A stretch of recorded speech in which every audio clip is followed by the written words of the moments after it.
What's most unfortunate is that if you don't actually put a request in to the Human Rights Commission, that nothing gets resolved, nothing happens.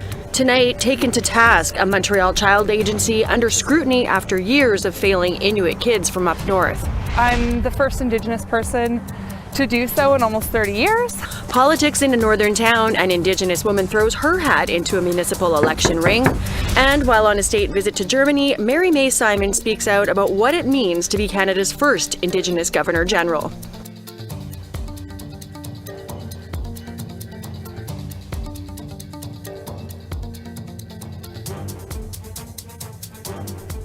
Good evening. Welcome to APTN National News. I'm Melissa Ridgen. A long-standing volunteer with the Thunder Bay Regional Health Sciences Centre has been let go from his position over photos he posted to his Facebook page of Nazi flags and memorabilia.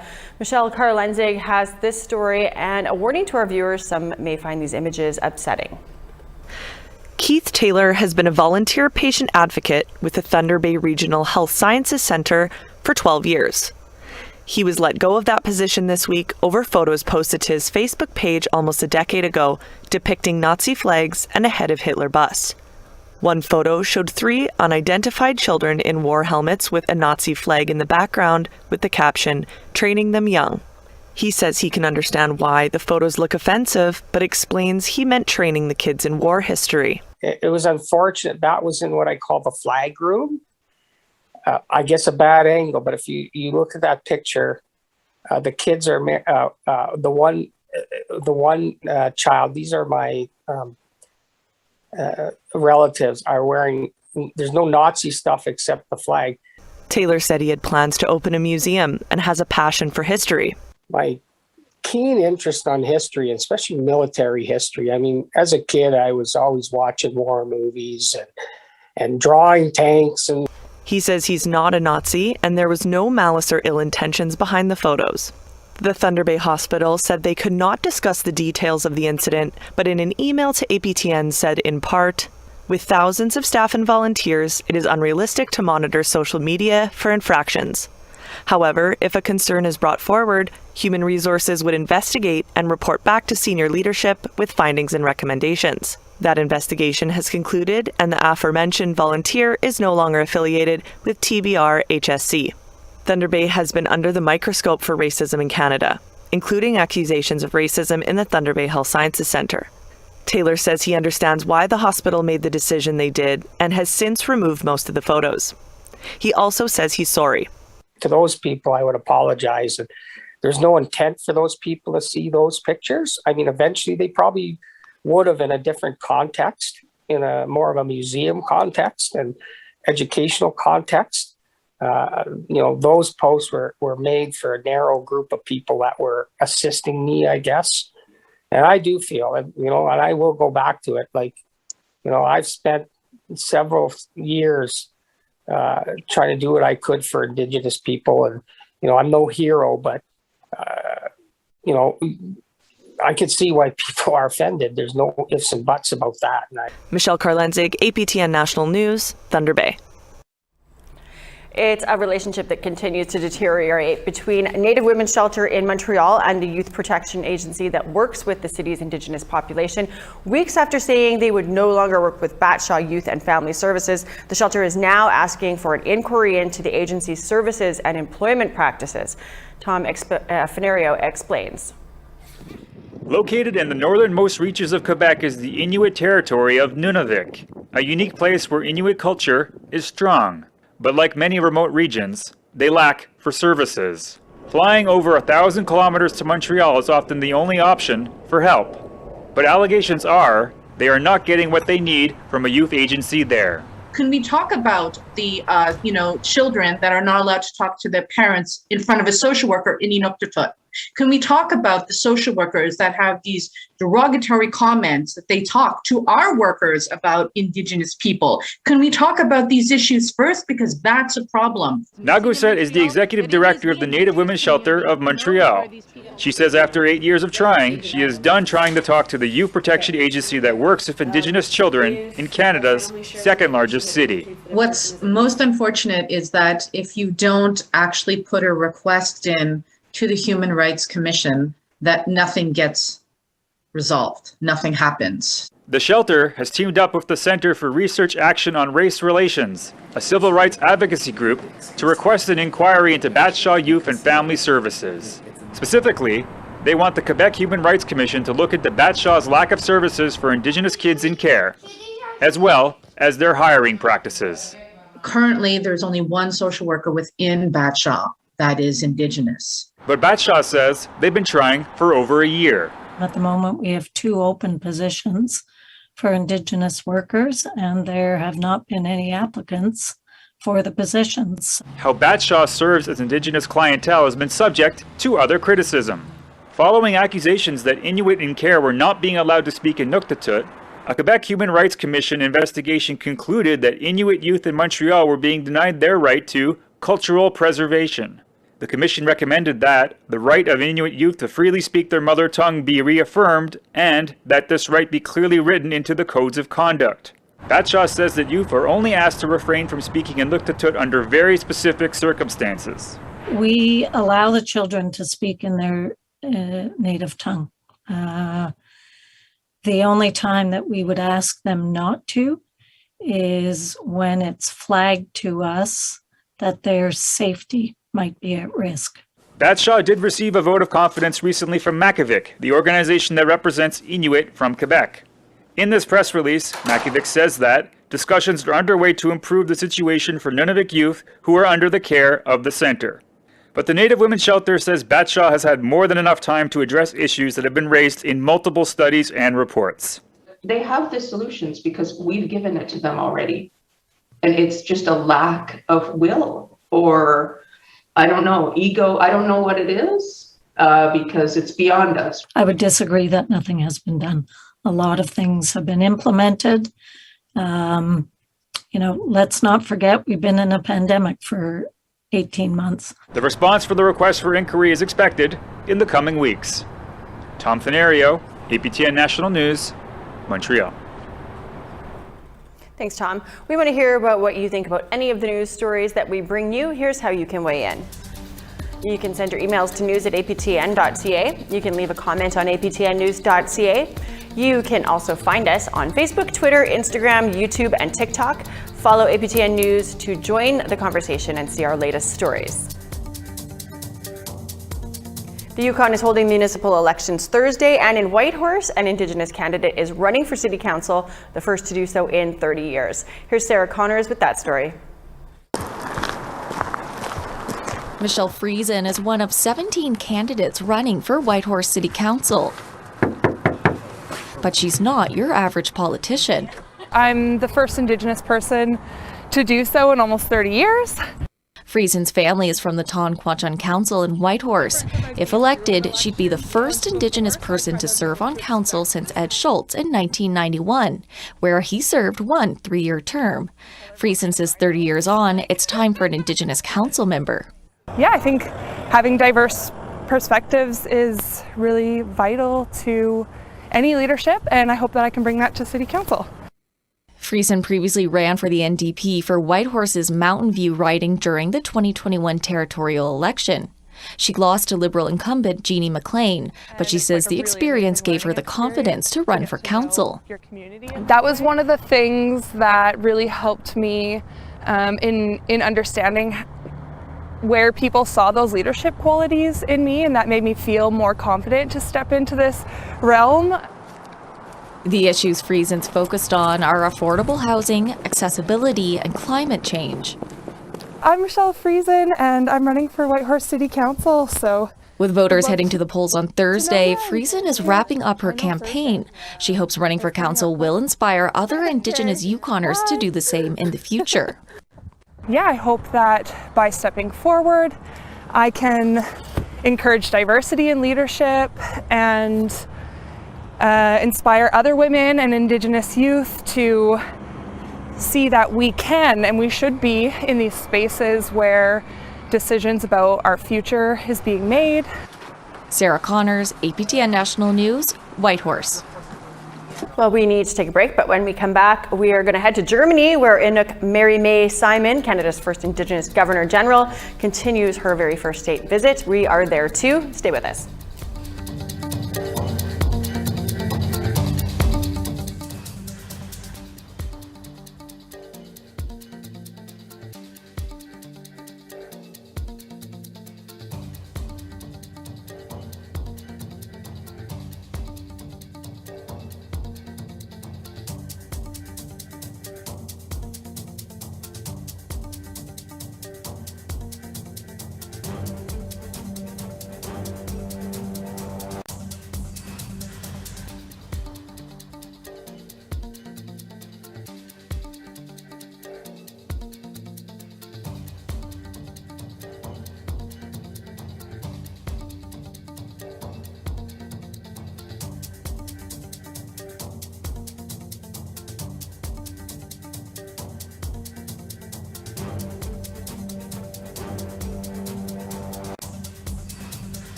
Governor General Mary May Simon continued her state visit to Germany today. She sat down with APTN's Lindsay Richardson for an in-depth interview. Here's part one of that interview about her interactions with German officials.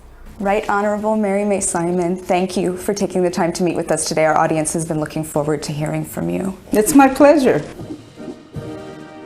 Obviously, we've been in the grips of the COVID-19 pandemic for well over a year now, but we've also been having very painful discussions about Canada's legacy of residential schools. When you arrived here in Germany, what was the awareness like through people that you've been speaking to during your visit? Well, there's a lot of awareness about reconciliation in Germany, about Germany.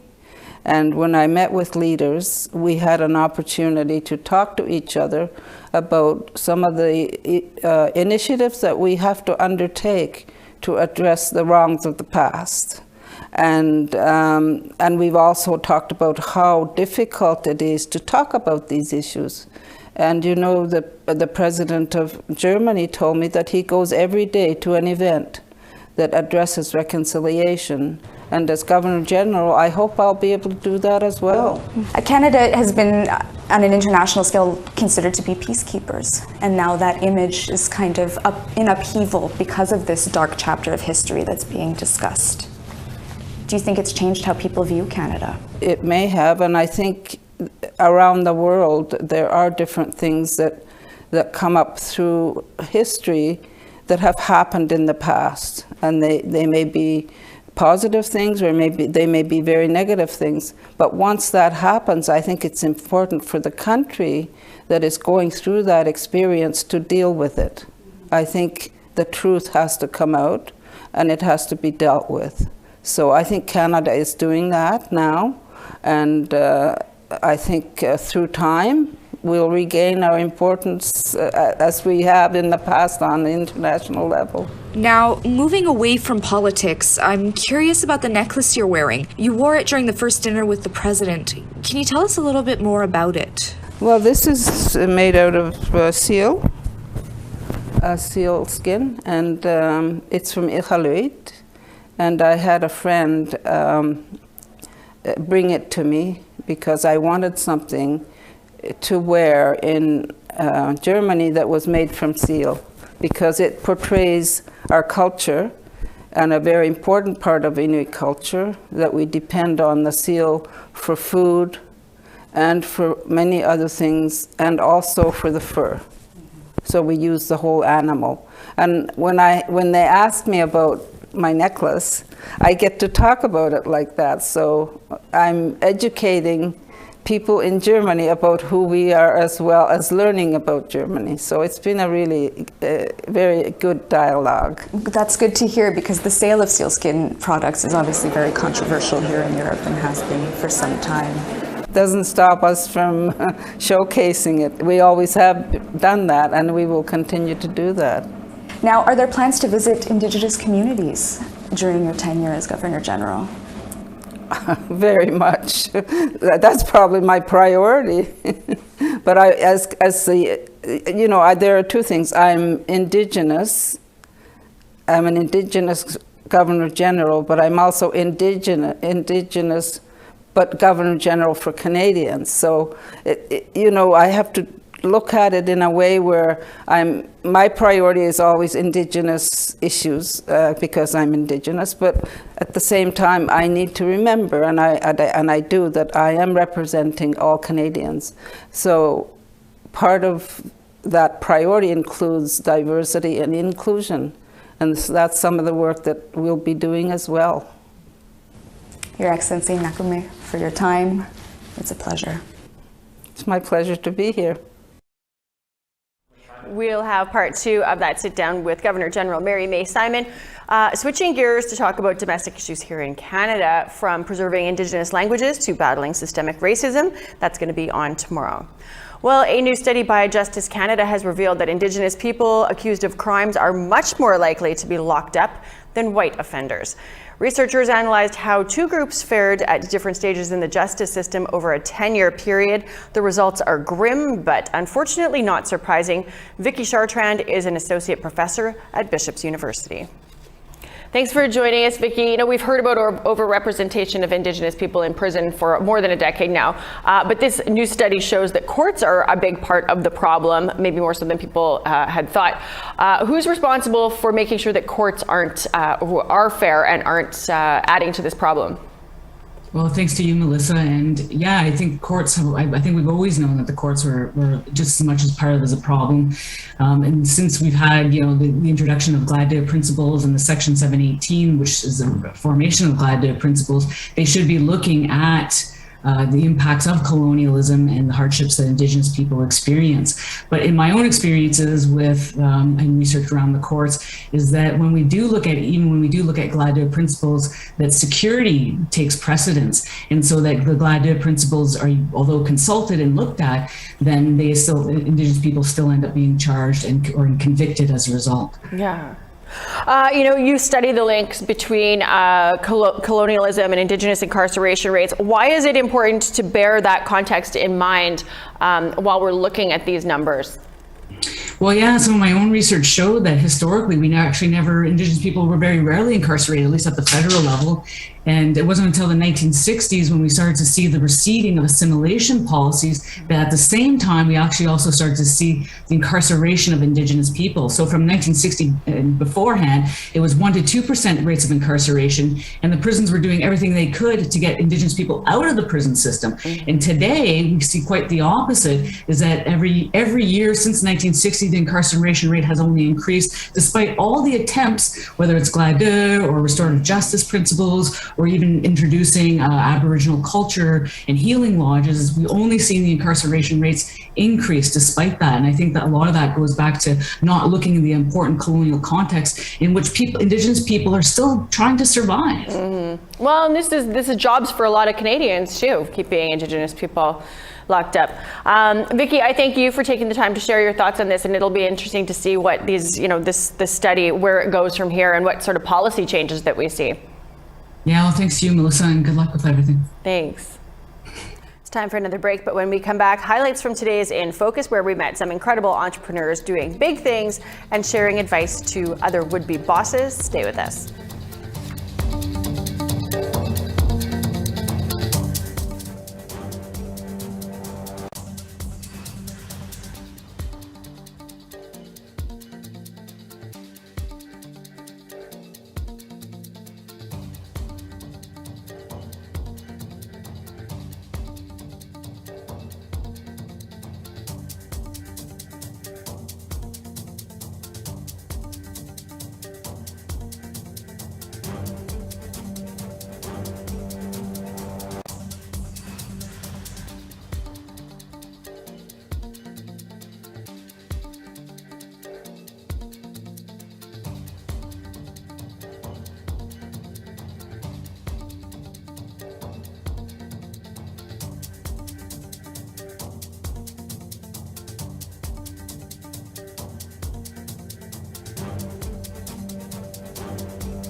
Welcome back. It's time now for our photo of the day.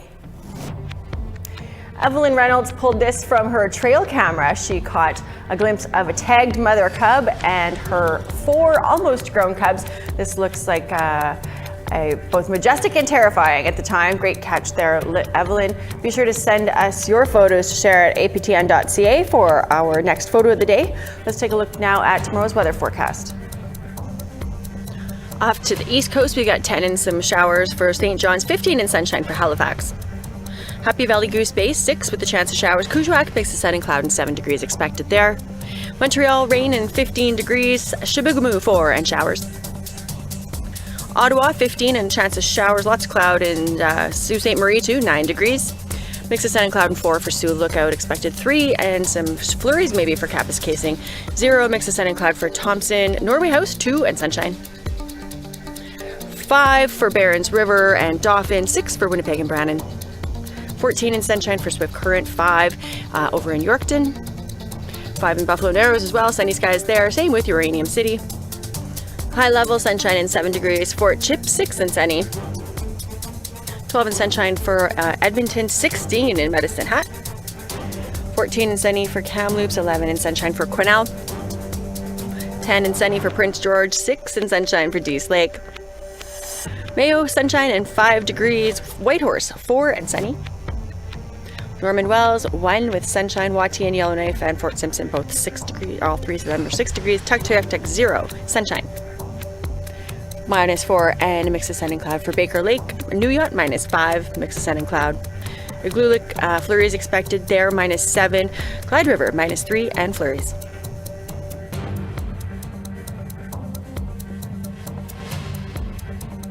Well, thinking about being your own boss or looking for an Indigenous business to support, well, today's In Focus checks all of those boxes as we chatted with business owners in a variety of industries about starting up and expanding a business and how maybe you should too. Take a look. You'll learn a lot in the first couple of years of your career, and things to do and things not to do, of course. And after getting into my own business, the learning, of course, never stops. So there's a lot of days where I've made mistakes, but that's how I've learned. And but very challenging when I first began. Definitely, you hope that the patients walk through the door or phone your clinic because it's brand new and nobody knows about it. So there's a lot of stress involved when you first start, and a lot of late nights and early mornings. There was for me anyway. So I'm happy I did what I did, and looking back, I'm happy I did what I did, but definitely challenging. If you're going to do something, commit to it and do it. You can shoulda, coulda, woulda all your life, but until you do, how do you know? Yeah. Right? What's the worst thing that can happen? You fail. So you fail, you learn, and you just move on. I'm just creative, and this is my art. And if I can't do art, then I'm just not a happy person. Mm-hmm. And I also like to feed people, and I want to see everyone else happy. So, chocolate makes you happy. So I really believe that we need a common ground, so to speak. So when people are out in nature, they're vulnerable, they're nervous. It's not natural to modern civilization unless they are part of that unique set of people who like to be outdoorsy. Mm-hmm. So what I'm doing is really allowing people to come and embrace our landscapes the way that Indigenous have for time immemorial, as they're saying. Yeah. So what we're doing is sharing story and sharing all of the things that we're experiencing as humans on the land, our connection to the land, our connection to weather and temperament, being comfortable, building resilience, and then giving them a deeper understanding of what it's like to not have modern amenity, but mm-hmm. to still be comfortable. And then from that, we start building the story of understanding and compassion for what changed and how modern civilization impacted Indigenous people across Turtle Island. Well, an amusing moment at the Vatican today as a young boy stole the show at the Pope's weekly audience. The 10-year-old walked up to the pontiff during introductory prayers, asking for his white skull cap. Francis greeted the boy, and he was eventually given a skull cap of his own before leaving the stage to a round of applause from the audience. The Pope later praised, quote, the spontaneity and freedom of children. You can watch that episode that you just saw of In Focus on our website. You can also download it as a podcast and listen while you just go about your daily business.